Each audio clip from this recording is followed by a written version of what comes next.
और ये जितना भी मुझे दीवार से लगाएंगे, याद रखें कि मैं तो वो कप्तान हूं। जितना आप मुझे दीवार से लगाएंगे मैं तो और लड़ूंगा, मैं तो और मुकाबला करूंगा।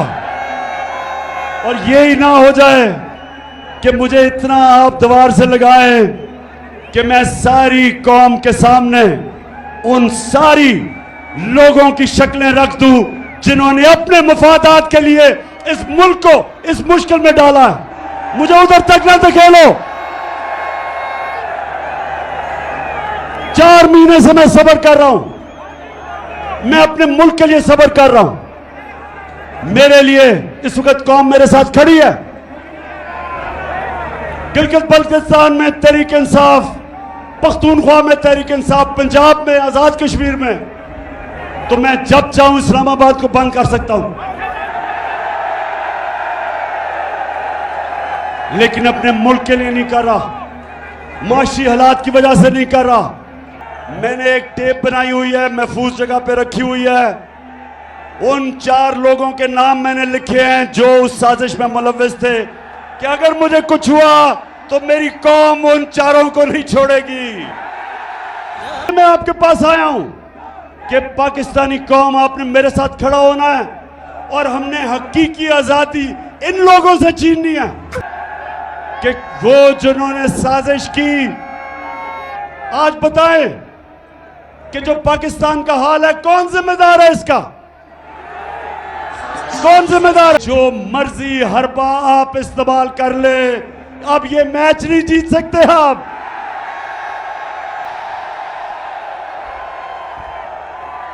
मैं आज आप सबका दिल से शुक्रिया अदा करता हूं। यहां नौजवान हैं, यहां हमारे बुजुर्ग भी हैं, यहां मेरे आईएसएफ के टाइगर भी हैं,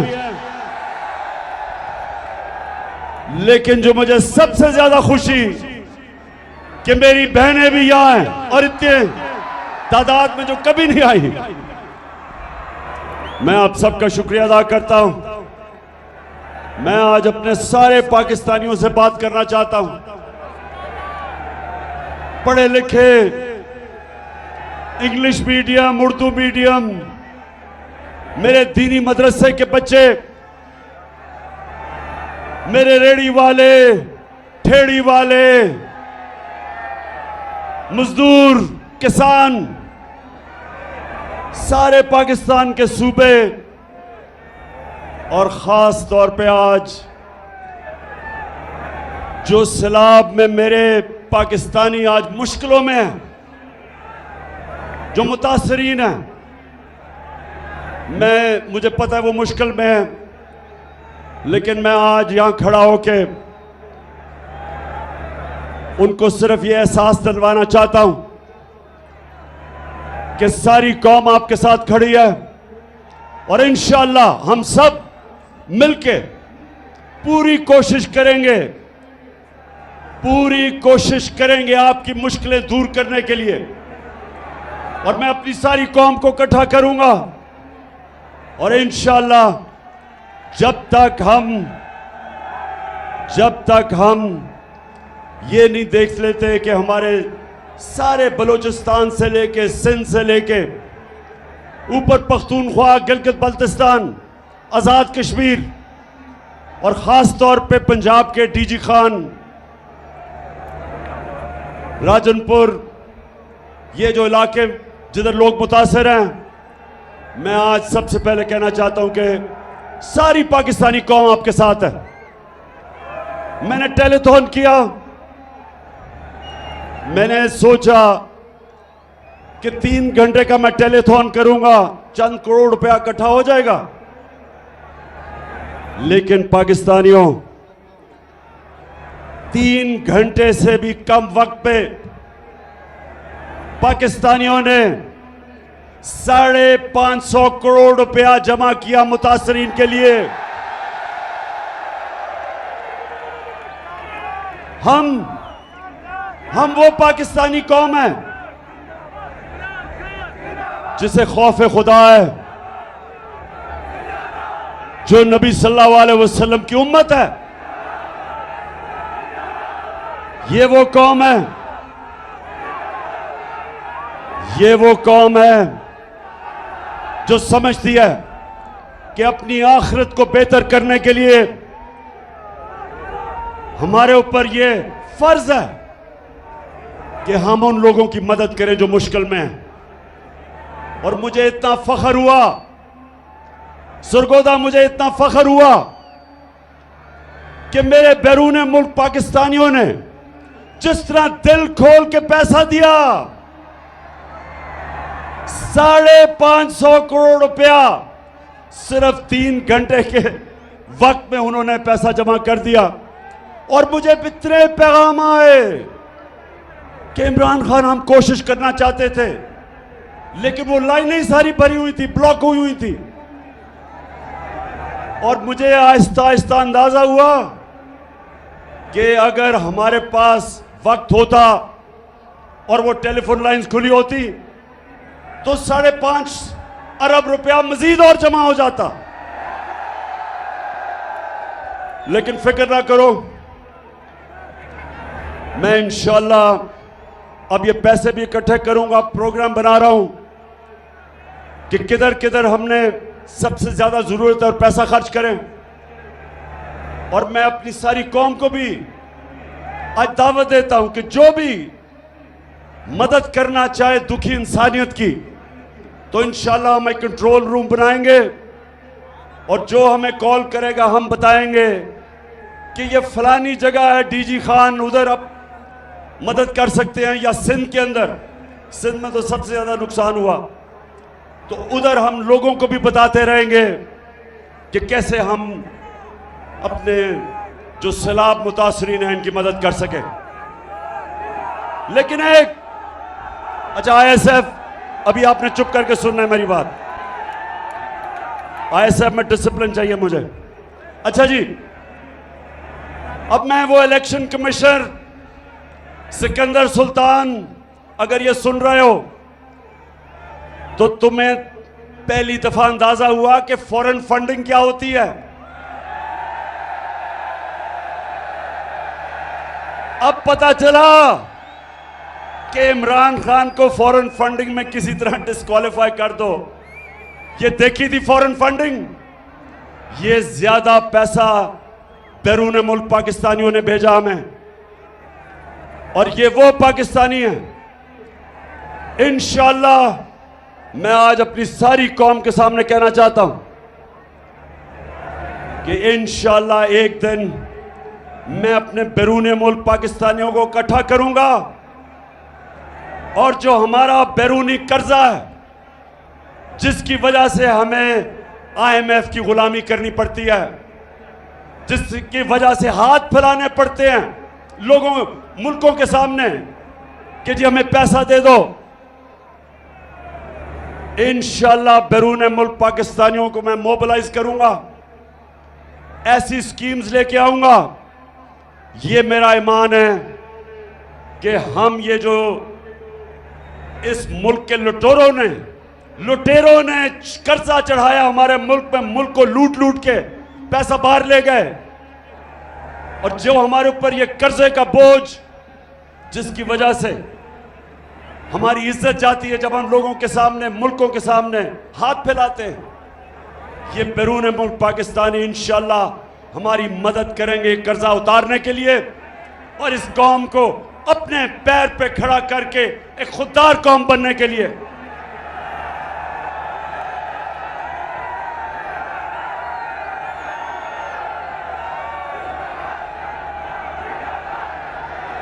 पाकिस्तानियों और सरगोदा के बाशऊर मेरे शहरियों, वैसे मैं कभी नहीं समझता था इतनी तादाद में सरगोदा के लोग निकलेंगे। अच्छा सरगोदा, पहले मैं आपसे एक संजीदा बात करना चाहता हूं। सरगोदा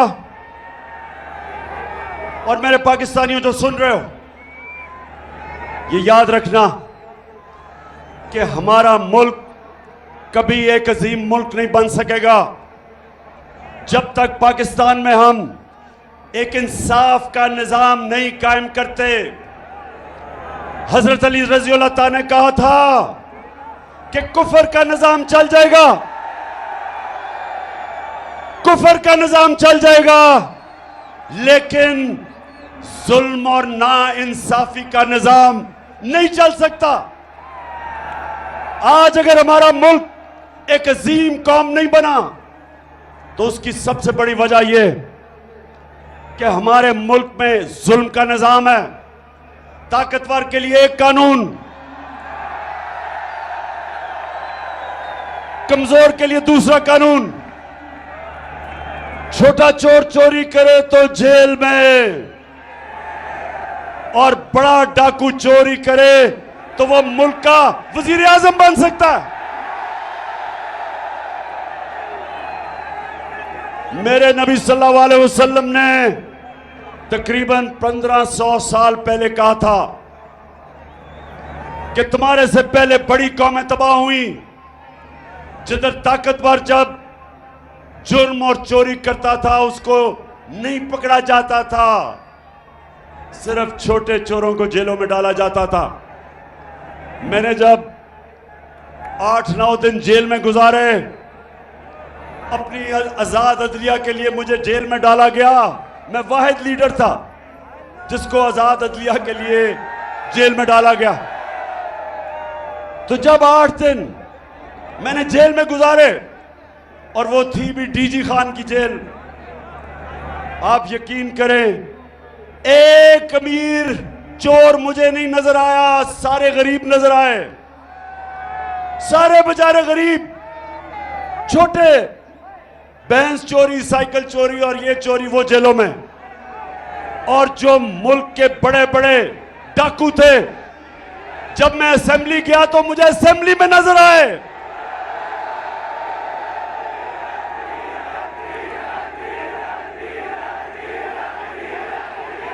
बिल्कुल ठीक कह रहे हो। उन लुटेरों में से एक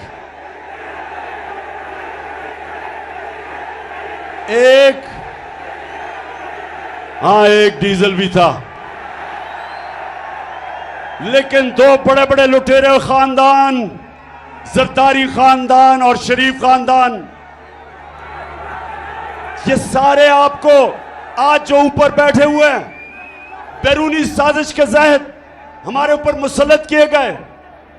ये जो लुटेरे बैठे हुए हैं, सरगोदा, मैं सारी अपनी कौम को आज तैयार कर रहा हूं कि हकीकी आजादी की तहरीक में सब शामिल हो, क्योंकि जब तक ये चोर ऊपर बैठे रहेंगे, इस मुल्क का कोई मुस्तकबिल नहीं है। तो मेरे क्या फिर से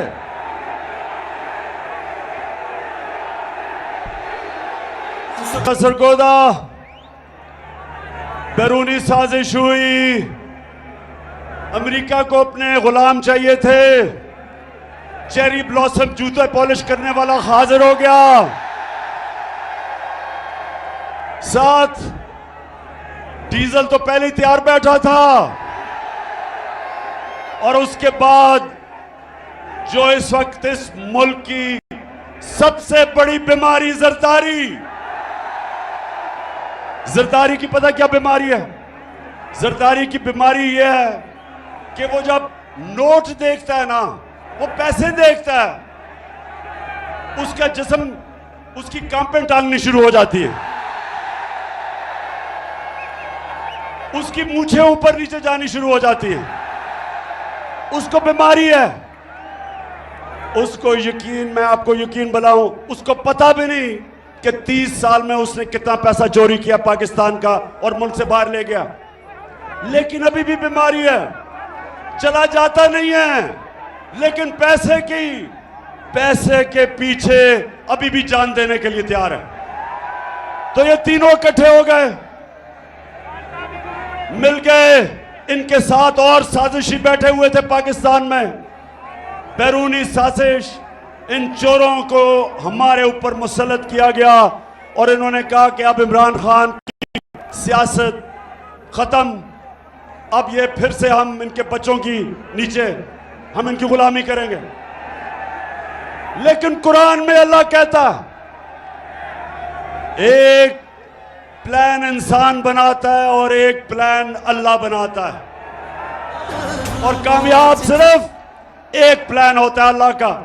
अल्लाह का प्लान ही कुछ और था। अल्लाह ने लोगों के दिल मोड़े। कौम जिस तरह अब निकल रही है, लोग तो यहां मिठाइयां बांटते थे जब गवर्नमेंट जाती थी, तो जिन्होंने साजिश की थी वो हक्के बक्के रह गए। कौम सड़कों पे आ गई, खुद निकलना शुरू हो गए। नौजवान तो पहले ही तैयार थे, लेकिन पाकिस्तान की पहली दफा आजादी के बाद पहली दफा हमारी ख्वातीन भी इस तहरीक में शिरकत किया उन्होंने, बल्कि स्कूल के बच्चे भी शिरकत कर रहे हैं। तो उसके बाद इन्होंने जुल्म किया हमारे पे। 25 मई को इन्होंने हमारे पे जुल्म किया। इन्होंने पुलिस और रेंजर्स ने फैमिलीज के ऊपर, ख्वातीन के ऊपर इन्होंने जिस तरह की शेलिंग की, खौफ फैलाया, FIRs काटी मेरे ऊपर। मैं तो भूल ही गया हूं कितनी FIR है, कोई 17 तो कट चुकी है। इन्होंने समझा कि अब ये डर के बैठ जाएंगे। इनको बताया गया कि ये तो जी मम्मी डैडी हैं, ये तो खड़े ही नहीं हो सकते। तो पहला झटका पड़ा इनको जब 17 जुलाई को पंजाब का इलेक्शन आया, बाय इलेक्शन। हर हरबा इस्तेमाल किया। इलेक्शन कमीशन ने पूरा जोर लगाया, धांधली के रिकॉर्ड तोड़े, पुलिस का इस्तेमाल किया। इस सब के बावजूद हमजा कुकड़ी को फारग करना पड़ा। अब जब ये इलेक्शन हार गए,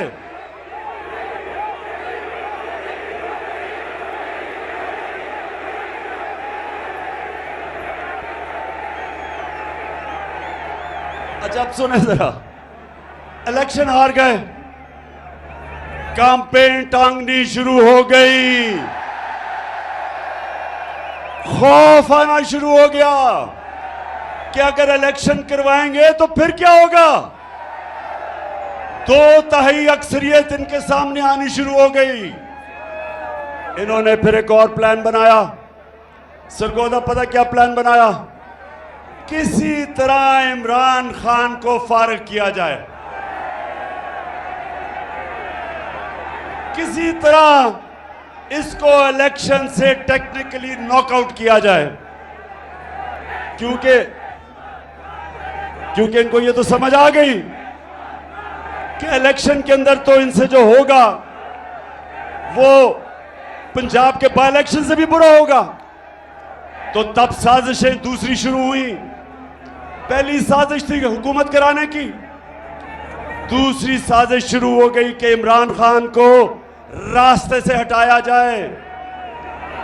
एक ये भी मंसूबा बना, बंद कमरों में फैसला हुआ, बंद कमरे में, कि इमरान खान को मुकम्मल तौर पे साइड पे कर दिया जाए। अल्लाह का करम है, मुझे पता चल गया।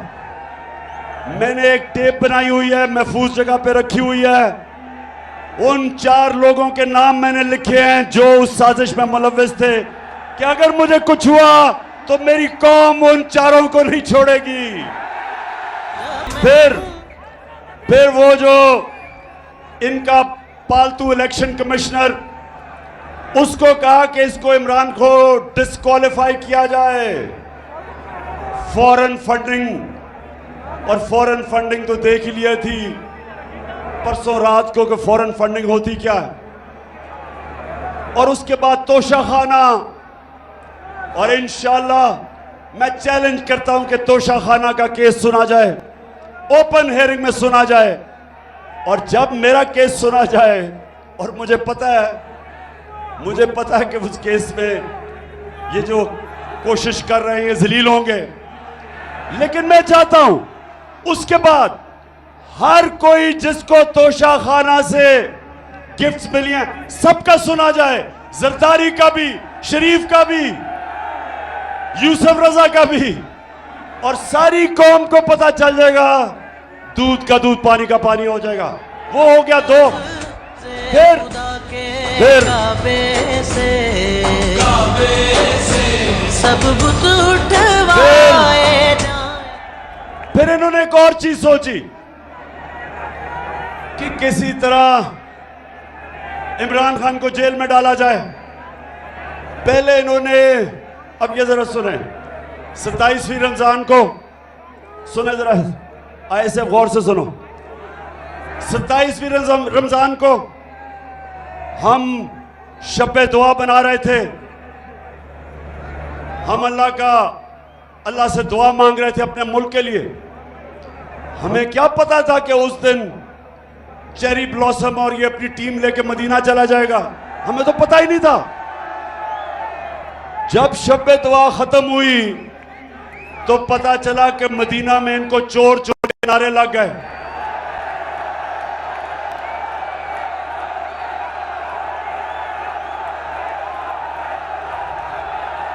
अब मदीना में इनको चोर के नारे लगते हैं और FIR इमरान खान पे कट जाती है तौहीन मजहब पे। और मेरे पे और हमारे कई लीडर्स पे छप तौहीन मजहब की FIR कट जाती है मदीना में। नारे कोई लगाता है, FIR हमारे पे कट जाती है। फिर सुने, फिर क्या होता है। मैं अपना, मेरा जो चीफ ऑफ स्टाफ था शहबाज गिल, उसको पहले अगवा कर लेते हैं, फिर उसके ऊपर तशद्दुद होता है, नंगा करके उसके ऊपर तशद्दुद किया जाता है, जिनसी तशद्दुद किया जाता है। और मैं तो सिर्फ ये कहता हूं, मैं ये कहता हूं कि जो लोग जिम्मेदार थे, जिन्होंने ये तशद्दुद नहीं रोका, उनके ऊपर कानूनी कार्रवाई की जाएगी, कानूनी कार्रवाई की जाएगी। उसके ऊपर मुझे दहशतगर्द बना देते हैं, दहशतगर्दी का केस कर देते हैं। सारी दुनिया के अंदर पाकिस्तान का मजाक उड़ता है। कभी मैं दुनिया के अखबारों में फ्रंट पेज पे नहीं आया। ये जो मेरे ऊपर दहशतगर्दी का FIR काटते हैं और मुझे पकड़ने भी आ रहे थे, सिर्फ एक वजह से कि किसी तरह इमरान खान को रास्ते से हटाया जाए, दहशतगर्द बना दिया। वो शहबाज गिल का किसी ने नहीं पूछा कि कौन सी दुनिया का महजब माशरा इजाजत देता है कस्टोडियल टॉर्चर को। उस बेचारे कैसे जो करते हैं, उसका जो ज़हनी दबाव उस पर पड़ता है। तस्वीरें उसकी चल रही हैं सोशल मीडिया पे, जो जुल्म किया जाता है उससे। और यही नहीं रुकता, एक सहाफी जमील फारूकी, उसको भी पकड़ के उठा लिया जाता है, उसको भी नंगा किया जाता है, उस पर भी तशद्दुद किया जाता है।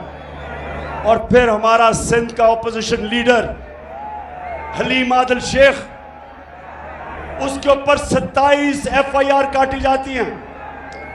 सिंध असेंबली का ऑपोजिशन लीडर, वो एक केस से निकलता है दूसरे में जेल में डाल देते हैं, उसके ऊपर तशद्दुद करते हैं। और जब सारी कौम ये जब तमाशा देखती है और इंसाफ मांगती है, तो ये नून लीग वाले कहते हैं कि इमरान खान को डिस्क्वालीफाई करना चाहिए। नून लीग वाले बड़े गौर से सुन लो, तुम ये जो कहते हो कि इमरान खान को डिस्क्वालीफाई किया जाए क्योंकि नवाज शरीफ को किया गया, मेरे ऊपर केस बनाया जा रहा है किस चीज का? दहशतगर्दी का। क्यों? क्योंकि मैं कहता हूं कानूनी कार्रवाई की जाए उनके खिलाफ जिन्होंने ये तशद्दुद नहीं रोका। अब नवाज शरीफ के ऊपर क्या था? जरा गौर से ये मैं आपको वीडियो दिखाऊंगा, जरा ये वीडियो देखना।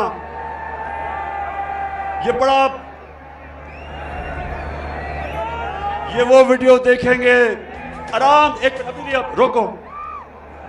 ये जो वीडियो मैं ताकि देख आप खुद अपनी आंखों से देखें कि इस मुल्क से हो क्या रहा है। नवाज शरीफ 3 दफा मुल्क का प्राइम मिनिस्टर था, 3 दफा।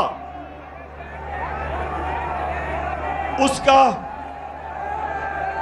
4 महंगे तरीन लंदन के अंदर अरबों रुपए के ये महल खरीद लेता है, लंदन के सबसे महंगे इलाके में।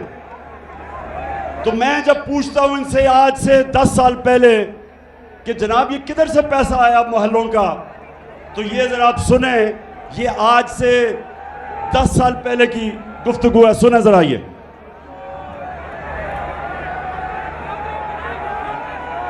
प्रॉपर्टी आप ले सकते हैं क्योंकि आपने मे फेयर के अंदर जो आपकी 4 अपार्टमेंट्स हैं उनकी 1 अरब से ज्यादा, 1 अरब रुपए से ज्यादा उनकी कीमत है।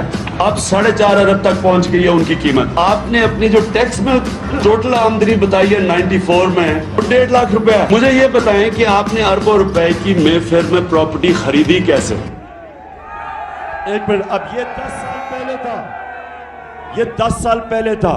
अब इसके जवाब में शहबाज शरीफ चेरी ब्लॉसम का बेटा, अब ये सुने, ये सलमान शहबाज क्या कह रहे हैं, जरा ये सुने आप। बात ये कि जिन अरबों रुपए की मे फेयर की प्रॉपर्टीज की ये बात कर रहे हैं, ये तो पहले पता नहीं है। बताएं कौन सी प्रॉपर्टीज है, लाएं, दिखाएं, उसका कुछ प्रूफ लाएं। बात ये कि सुन लिया, कहता किधर है ये प्रॉपर्टीज, लगाएं, बताएं, सबूत दें। अब ये जरा मरियम बीबी जिनको सच बोलने में बड़ा मुश्किल पड़ती है, ये जरा ये सुन लें। इस तरह मुझे लगा कि आप लोगों को बेवकूफ नहीं बना सकते। मेरी सेंट्रल लंदन में प्रॉपर्टीज तो दूर की बात है, मेरी पाकिस्तान में भी कोई प्रॉपर्टी नहीं है। मैं अपने वालिद के साथ है और मुझे समझ नहीं आई कि मेरी और मेरी वालदा की और बहन भाइयों की प्रॉपर्टीज ये कहाँ से निकाल के ले आए हैं। मेरे नाम पाकिस्तान में कोई प्रॉपर्टी नहीं है, ये तो इंग्लैंड की बात है। हाय अल्लाह, कोई प्रॉपर्टी किधर से आएगी? मुझे तो एहसास प्रोग्राम में डाल दो, मेरे पास तो है ही कुछ नहीं। मरियम बीबी, वैसे मैं ये बताऊं, जितने सीधे मुंह से आप झूठ बोलती है मैंने कभी किसी को नहीं सुना। अच्छा जी, आप जरा अब ये सुन लिया आपने। अब ये थी चीजें आज से 8 साल पहले, ये जब कोई प्रॉपर्टी नहीं है। अब इनको नहीं पता कि अल्लाह अल हक है, सच का खुदा है, उसका वादा है कि कोई दुनिया में नहीं जाएगा जब तक सच सामने नहीं आता। तो अब जरा ये देखें कि पीछे हुआ क्या। नवाज शरीफ, मरियम नवाज, हसन नवाज और हुसैन नवाज के बैरून मुल्क खुफिया असासों का इंकशाफ। पनामा लीक्स ने बैरून मुल्क खुफिया दौलत का भांडा फोड़ दिया।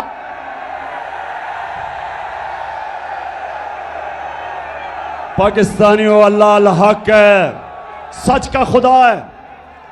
तो ये झूठ सुनिया पहले आपने कि लंदन तो छोड़े, पाकिस्तान में मेरी बेचारी की कोई प्रॉपर्टी नहीं है। अब ये इंटरनेशनल इंकशाफ हो जाता है, बड़े बड़े दुनिया में सियासतदान पकड़े जाते हैं जिन्होंने अपने मुल्क से पैसा लूट के बाहर रखा हुआ था, वो पकड़ा जाता है। अच्छा, अब जब ये पकड़ा जाता है तो मरियम बीबी के भाई साहब अल्हम्दुलिल्लाह क्या कहते हैं?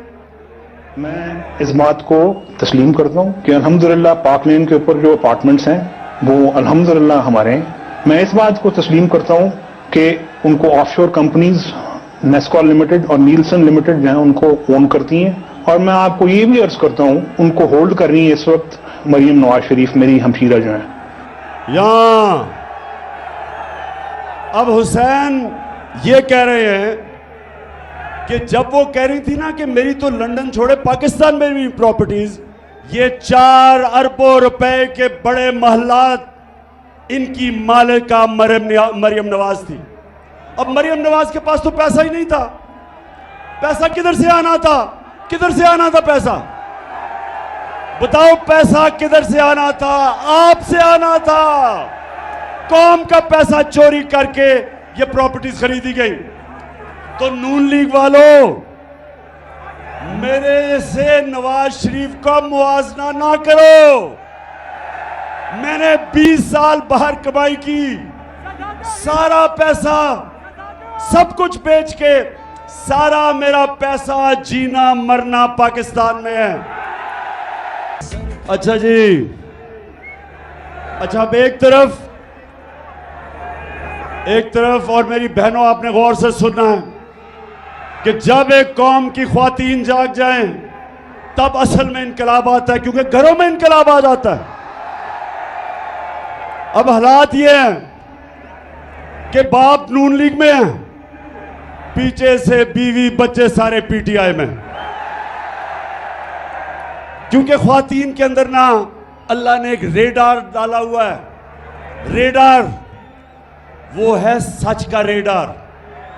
औरतें बड़ी जल्दी सच पे पहुंच जाती हैं। क्यों? इसलिए कि जब बच्चा पैदा होता है तो वो तो नहीं बोल सकता, तो वो मां जो होती है बच्चे की शक्ल से पहचान जाती है कि बच्चे को किस चीज की जरूरत है। वो शक्ल से समझ जाती है। वो जब ये नून लीग के चेहरे देखती है और जरदारी के, उसको पता है कि ये चोर है।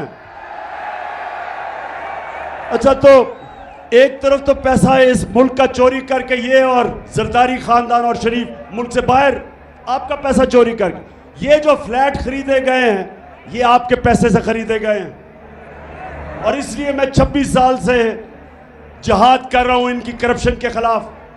क्योंकि करप्शन क्या होती है? चोरी और करप्शन में क्या फर्क है? आईएसएफ, चोरी और करप्शन में क्या फर्क है? चोरी होती है जब आपके घर में जाके कोई चीजें चोरी करता है, उसको चोरी कहते हैं। करप्शन होती है जब कौम का पैसा चोरी किया जाता है, जब आप सबका पैसा जो स्कूलों पे लगना, जो अस्पतालों पे लगना है, जो सड़कों पे, जो मुल्क के बिजली बनाने में, जो चीजें सस्ती करने में पैसा होता है, वो चोरी में मुल्क से बाहर चला जाता है। इसलिए करप्शन कौमों को तबाह कर देती है। चोरी तो सिर्फ एक इंसान को नुकसान पहुंचाती है, करप्शन मुल्क तबाह कर देती है। तो ये क्यों चोरी करके पैसा बाहर भेजते हैं? ऐसे बताओ क्यों पैसा बाहर भेजते हैं? क्योंकि अरबों रुपया आप अपने बिस्तर के नीचे नहीं रख सकते। अरबों रुपया अगर आप मुल्क में रखेंगे तो लोग पूछेंगे किधर से पैसा आया। इसलिए चोरी करके मुल्क से बाहर पैसा भेजते हैं। तो अपना पैसा बाहर, और आजकल चेरी ब्लॉसम शहबाज शरीफ लोगों के पास जा रहा है। बड़ी तकलीफ है इसको मुतासरीन की। जहाजों से चीजें फेंकी जा रही हैं सिर्फ तस्वीरें खिंचाने के लिए। शहबाज शरीफ, अगर तुम सीरियस हो तो अपने और भाई और जरदारी को कहो आधा भी अपना पैसा वापस ले आओ, तो हम कितनी मदद कर सकते हैं सैलाब मुतासरीन की। अच्छा, अब जरा ये सुने, शहबाज शरीफ जब से आया है मुल्क को शर्मिंदगी पे शर्मिंदगी उठानी पड़ रही है। जरा ये सुने क्या कहता है। मैं सऊदी अरब से होके आया हूँ, मैं यूएई के होके, अभी मैं तुर्की होके आया हूँ, और मैंने उन भाइयों को कहा कि आप हमारे बड़े अजीम भाई हैं, हमेशा आपने हमारी मदद की। और मैंने यही कहा, जब मैं आया हूँ तो आप समझेंगे शायद ये मांगने आया है। मैं मांगने नहीं आया, लेकिन जब मैं आया हूँ तो आप समझेंगे शायद ये मांगने आया है। मैं मांगने नहीं आया, लेकिन मजबूरी है। जिस तरह माजी में 75 साल में आपने हमारा हाथ बटाया है, कुछ अर्सा आप हाथ बटा। बहुत मजबूरी है क्योंकि हम सारा पैसा चोरी करके बाहर ले गए हैं, तो अब मजबूरी है। तो खुदा के वास्ते पैसा दे दे। पाकिस्तानी जो बाहर बैठे हैं उनको कहते हैं कि पाकिस्तान पैसा लेके आओ, और यहां से चोरी करके पैसा बाहर ले जाते हैं।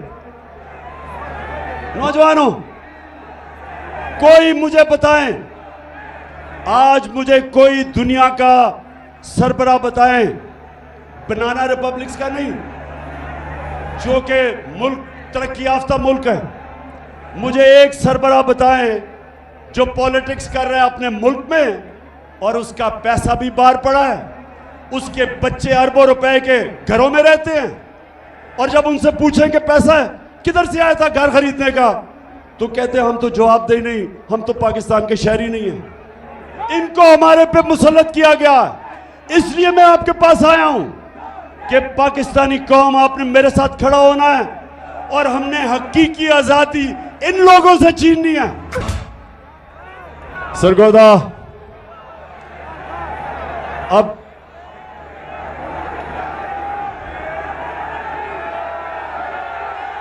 डीजल, अच्छा मैं अब डीजल पे आने लगा हूं। जब इन्होंने साजिश करके हमारी हुकूमत कराई, सुने जरा, जब साजिश करके हमारी हुकूमत गिराई गई, जो हुकूमत पब्लिश करती है इकोनॉमिक सर्वे ऑफ पाकिस्तान, जो हुकूमत बताती है कि एक साल में क्या माशी कारकर्दगी हुई, ये सारी एक किताब में लिखी जाती है जिसको कहते हैं इकोनॉमिक सर्वे ऑफ पाकिस्तान। ये इस हुकूमत ने शाया किया। इसके मुताबिक, सरगोदा जरा ये गौर से सुने, नौजवान आपकी तवज्जो खास तौर पे चाहिए। ये कहते हैं इसके मुताबिक कि पिछले 2 साल में, जो हमारे 2 आखिरी साल थे, पाकिस्तान की जो माशी तरक्की थी, तीसरे साल में 5.6% और चौथे साल में 6%। 17 साल के बाद ये पाकिस्तान की बेहतरीन इकोनॉमिक परफॉर्मेंस हुई थी।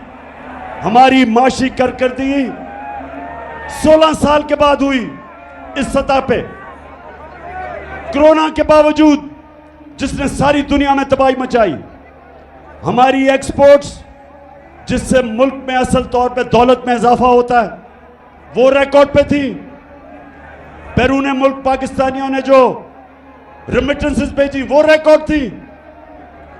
हमारी जो टैक्स कलेक्शन, जो हम आपके ऊपर खर्च कर सकते थे, वो रिकॉर्ड थी। हमारी 4 फसलें 2 साल रिकॉर्ड पैदावार हुई। हमारे किसानों के पास सबसे ज्यादा पैसा आया पिछले 2 सालों में, और हमने, इसके बावजूद कि हम IMF के प्रोग्राम में थे, हमने पूरी कोशिश की कीमतें नीचे रखने की।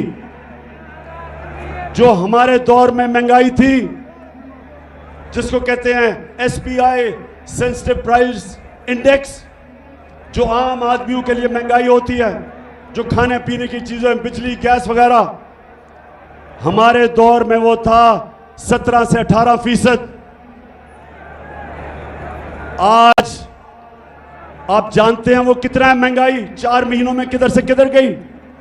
हम जब छोड़ के गए थे तो 17 और 18% के बीच में थी। सरगोदा आज 45% से ऊपर चली गई है। 3 गुना महंगाई बढ़ गई है। आज जो बिजली के बिल देने आए थे लोग, पूछे जिन्होंने बिजली के बिल दिए, जरा हाथ खड़ा करके बताएं बिजली के बिल दिए। बताएं मुझे कि जब बिजली के बिल दे रहे थे तो 2 गोलियां डिस्प्रिन की भी साथ खानी पड़ी, धचका पड़ा।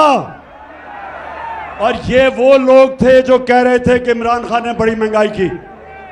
मैं तो आज, पहले तो अल्लाह तेरा शुक्र अदा करता हूं, तू अल्लाह हक है, लेकिन वो जो टीवी चैनल्स, मैं जरा आज वो लिफाफे वाले लोग, लिफाफे सहाफी, पैसे लेके मीडिया चैनल वाले, आज जमीर फरोश मीडिया वालों, जरा लोगों से तो पूछो उनके ऊपर क्या गुजर रही है आज। अब पूछो कि वो बिजली का बिल दें या स्कूल की फीस दें या वो बच्चों के लिए खाना लेके आए। 45% से आगे बढ़ गई है महंगाई 3 गुना ज्यादा। और ये भी सुन लें, जब हमारी हुकूमत थी तो सबसे वो हमने काम किए जो पाकिस्तान की तारीख में नहीं हुए।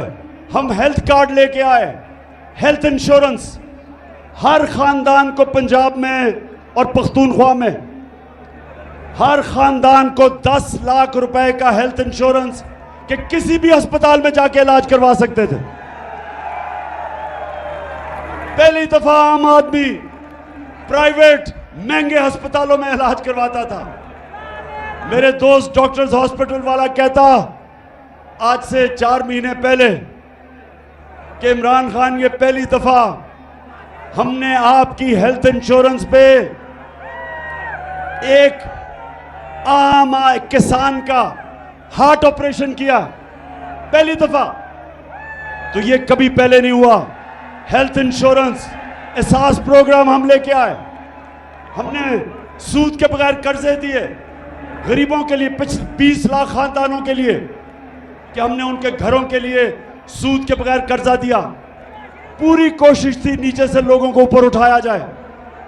इसके बावजूद कि हम IMF प्रोग्राम में थे, महंगाई रोकी हमने, दुनिया में महंगाई थी। तो मैं आज पूछता हूं कि वो जिन्होंने साजिश की, आज बताएं कि जो पाकिस्तान का हाल है, कौन जिम्मेदार है इसका? कौन जिम्मेदार है? मैं आज ये सवाल पूछता हूं, मैं पाकिस्तानी होते हुए सवाल पूछता हूं कि जब हमारा मुल्क सही रास्ते पर लगा हुआ था, तरक्की की तरफ जा रहा था, जो क्रेडिट रेटिंग थी पाकिस्तान की, मूडीज की, फिच की, सेटिस्फैक्टरी थी, कौन सी क़यामत आई थी कि हमारी गवर्नमेंट गिरा के और इन चोरों को ऊपर मुसल्लत करो? कौन जिम्मेदार है इसका? और बजाय आज कल के दिनों में कि ये सोचो कि ये मुल्क को तबाही की तरफ लेके जा रहे हैं। इस वक्त माइशत नीचे जा रही है, फैक्ट्रियां बंद हो रही हैं, एक्सपोर्ट्स कम हो रही हैं, बैरून मुल्क पाकिस्तानी कम रेमिटेंसेस भेज रहे हैं। आज मैं पूछता हूं कि जिस तरफ ये मुल्क को लेके जा रहे हैं, क्या किसी को फिक्र नहीं अपने मुल्क की, जिनके पास ताकत है फैसला करने की, इसको मुल्क को इस दलदल में से निकालने की? सिर्फ एक रास्ता है, साफ और शफाफ इलेक्शन करवाओ, उसके अलावा कोई दूसरा रास्ता नहीं है। और मैं आज ये भी कहना चाहता हूं कि जिस तरह मुझे दीवार से लगाया जा रहा है, कभी दहशतगर्दी के केस और कभी तौहीन मजहब के केस और कभी किस किस्म की FIR मेरे लोगों के ऊपर किया जा रहा है। हलीम आदिल को जो जुल्म किया जा रहा है, ये जरदारी डाकू जो उसके ऊपर जुल्म कर रहा है, सिंध में ऑपोजिशन लीडर होते हुए, जो शहबाज गिल से हुआ, जो हमारे ऊपर FIRs के अलावा धमकियां दी जा रही हैं, टेलीफोन करके लोगों को डराया जा रहा है, जो सहाफी लगता है कि हमारी फेवर कर रहा है या हमारे लिए आवाज बुलंद कर रहा है, उनके खिलाफ एक्शन लिया जाता है। अरशद शरीफ जैसे एक ऐसा सहाफी जिसको सब जानते हैं कि एक अपने ज़मीर के मुताबिक लिखने वाला, उसको ARY प्रेशर डाल के निकाला गया, साबिर शाकिर को निकाला गया, इमरान रियाज के ऊपर उसे जेल में डाला गया, FIR कटवाई गई, जमील फारूकी को जो उन्होंने किया उससे, और उसके अलावा अयाज अमीर और समी इब्राहिम जैसे दानिश्वर, उनको जो जलील करने की कोशिश की गई, सिर्फ एक वजह कि किसी तरह इमरान खान की कोई हिमायत ना करे, उसके लिए कोई लिखे ना, कोई मीडिया उसको दिखाए ना। सिर्फ एक वजह से सारे केसेस किए जा रहे हैं, एक वजह से कि किसी तरह इमरान खान को रास्ते से हटा के और इन चोरों को इलेक्शन जिताया जाए। तो मैं पाकिस्तानियों, आखिर में मेरी अब जरा बात सुने। देखें, 20 साल मेरी जिंदगी खेलों की ग्राउंड पे गुजरी। 20 साल, शायद ही कोई इतनी देर इंटरनेशनल क्रिकेट खेला हो। 10 साल मैं कप्तान था, और कप्तान इतनी देर क्रिकेट खेल के मुझे मैच के दौरान पता चल जाता था कि कब अब जो मुखालिफ है वो मैच हार गया। मैच के दौरान मैं समझ जाता था, एक वक्त आ जाता था कि मुझे ये एहसास हो जाता था कि अब ये जो मर्जी भी मेरा मुखालिफ करे, अब ये नहीं जीत सकता। ये सारी ऑपोजिशन, ये जो गवर्नमेंट में बैठे हुए हैं चोर, मैं आज इनको पैगाम दे रहा हूं कि वो टाइम आ गया कि जो मर्जी हरबा आप इस्तेमाल कर ले, अब ये मैच नहीं जीत सकते आप।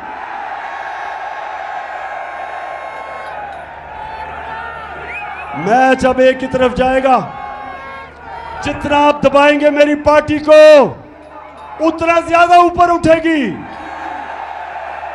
जितना आप मीडिया से उसको दबाएंगे, ये इस तरह सरगोदा स्टेडियम, सरगोदा की तारीख में इस तरह स्टेडियम में लोग नहीं आए जिस तरह आज आए हैं। जो मर्जी कर ले, ये मैच अब हार गए। अब आप जो भी करेंगे मुल्क को नुकसान पहुंचाएंगे। मुल्क का सोचे, जाती मफादात का ना सोचे। जो अपने छोटे छोटे फायदे सोच रहे हैं, मुल्क को नुकसान पहुंचा रहे हैं। कौम का सोचे, 22 करोड़ पाकिस्तानियों का सोचो। ये लोगों का मुस्तकबिल, अपने बच्चों का मुस्तकबिल, इनके मुस्तकबिल का सोचो। और जब आप सोचेंगे इनका मुस्तकबिल, ये जरदारी, डाकू और डीजल और शहबाज शरीफ की तरह के चोरों के साथ इनका मुस्तकबिल नहीं है। इनका मुस्तकबिल है कि कौम साफ और शफाफ इलेक्शन से फायदा खुद फैसला करे कि कौन सी क्यादत इस कौम को चाहिए, और यही एक रास्ता है। और ये जितना भी मुझे दीवार से लगाएंगे, याद रखें कि मैं तो वो कप्तान हूं। जितना आप मुझे दीवार से लगाएंगे, मैं तो और लड़ूंगा, मैं तो और मुकाबला करूंगा। और ये ही ना हो जाए कि मुझे इतना आप दीवार से लगाएं कि मैं सारी कौम के सामने उन सारी लोगों की शक्लें रख दूं जिन्होंने अपने मफादात के लिए इस मुल्क को इस मुश्किल में डाला है। मुझे उधर तक ना धकेलो। 4 महीने से मैं सब्र कर रहा हूं। मैं अपने मुल्क के लिए सब्र कर रहा हूं। मेरे लिए इस वक्त कौम मेरे साथ खड़ी है। गिलगित बल्तिस्तान में तहरीक इंसाफ, पख्तूनख्वा में तहरीक इंसाफ, पंजाब में, आजाद कश्मीर में, तो मैं जब चाहूं इस्लामाबाद को बंद कर सकता हूं। लेकिन अपने मुल्क के लिए नहीं कर रहा, माशी हालात की वजह से नहीं कर रहा। और अब सैलाब आ गए। लेकिन मैं फिर से आखिर में कहता हूं, मुझे उधर तक ना धकेलो। मैं वो हूं, वो जितना आप कोशिश करेंगे मुझे प्रेशर में लाके, डरा के, धमका के, FIRs काट के, मैं उतना और जोर से आपका मुकाबला करूंगा। सरगोदा, मैं आपको आज दिल से शुक्रिया अदा आपका करता हूं, जो आज आपने जिस जुनून से यहां इस गर्मी में आप आए। मैं अपनी सारी सरगोदा की टीम, आमिर कियानी प्रेसिडेंट यहाँ के, और जितने मेरे MPs, मेरी टीम, मैं आज आप सबको मुबारक देता हूं जबरदस्त जलसे की। पाकिस्तान जिंदाबाद।